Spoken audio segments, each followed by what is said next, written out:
5 দিনৰ মূৰত মাকক লগ পাইছে আৰু তাৰ ফূৰ্তি কি আচৰিত ফূৰ্তি মাকে কি লৈ আহিছে সেইটো চাই আছে আৰু সি মোক বহুত বেছি এটা ভাল পায় মানে মোৰ ভাগিনে মোক যোনটো ভাগে ভাল পায় মানে মামা মামা এই শব্দটো শুনিবলৈ মানুহৰ ভাগ্য লাগিব মানে মামা শব্দটো কি এটা মানে শুনিলে কিবা এটা মানে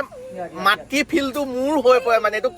কেলে ক'লো বুজি নাপাওঁ কিন্তু মাতৃ ফিলটো হয় যেতিয়া সি মোক মামা বুলি কয় আৰু সেয়া বিশেষ কথাটো আৰু এইফালে মায়ে এইকেইদিন মা হওক আমাৰ দেউতা হওক মোৰ ঘৰত 2-3টা ল'ৰা আছে মোৰ ডাঙৰ বাই হওক গোটেইখনে ইয়াক পৰিচালনা কৰি আছে কাৰণ ইয়াক অকলে চম্ভালিবলৈ অকল বায়ে জানে আৰু বৰ্তমান সি গাখীৰ খাই থাকে সেইটো কাৰণে সি খাবলৈ নান আনি দিছোঁ যোনটো পেকেটৰ গাখীৰ হয় 6 মাহৰ পাছৰ পৰা ল'ৰা ছোৱালীয়ে খাব পাৰে সি গাখীৰ খাই থাকে কাৰণে 3 বছৰ পোৱালি হয় গাখীৰ খাই থাকে কাৰণে তাক সেইখিনি চব যোগান ধৰি থৈ গৈছোঁ যেন তাৰ একো নহয় কাৰণ মাক বৰ্তমান অসুস্থতা তাও অসুস্থতাত মাকে গাখীৰ খুৱাই থকাটো আৰু বা স্বাস্থ্যটো দেখা পাইছে একেবাৰে শুকানী মানে শুকান পাতখনৰ দৰে তাই গাখীৰ খুৱাই থকাটো এটা সম্ভৱ নহয় তাক পেকেটৰ গাখীৰ অলপ আনি মেলি দিয়া হৈছে ডক্টৰ কণ চাউলত যোনবোৰ বাইদে পেকেট গাখীৰ থাকে 6 মাহৰ পাছৰ পৰা ল'ৰা ছোৱালীয়ে খাব পাৰে আৰু মোৰ ছোৱালীকো মই দিম সেই সেনেকুৱা টাইপৰ পেকেট গাখীৰ খোৱা হৈছে এতিয়া বৰ্তমান চবেই ক'ব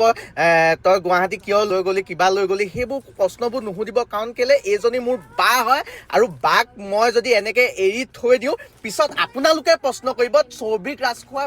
থাকোঁতে বাইকৰ এনেকুৱা অৱস্থা কিয় হ'ল ই থাকোঁতে ইমান যে ই ভিডিঅ' বনাই থাকে ইমান পেলাই থাকে ইমান টকা পইচা যে আমাক যে দেখুৱাই থাকে ই বাইকৰ বেমাৰটো কি ঠিক কৰি আনিব নোৱাৰিলে নি বাইকক যে এনেকুৱা অৱস্থালৈকে ঠেলি পঠিয়াই থ'লে কিয় সেই প্ৰশ্নবোৰ নাহিবৰ কাৰণে মই হস্পিটেল গৈছোঁ আৰু এইটো মোৰ সিদ্ধান্ত মতে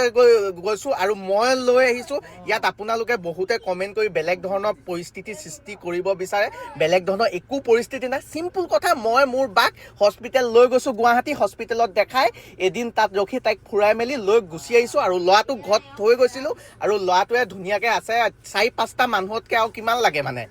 সেইকাৰণে আপোনালোকে নিগেটিভ কমেণ্ট নেপেলাব মই মোৰ বাক মৰম কৰিমেই বাৰ কাৰণে মই লাগিলে বাৰ কাৰণে যিকোনো কামেই কৰি দিব পাৰিম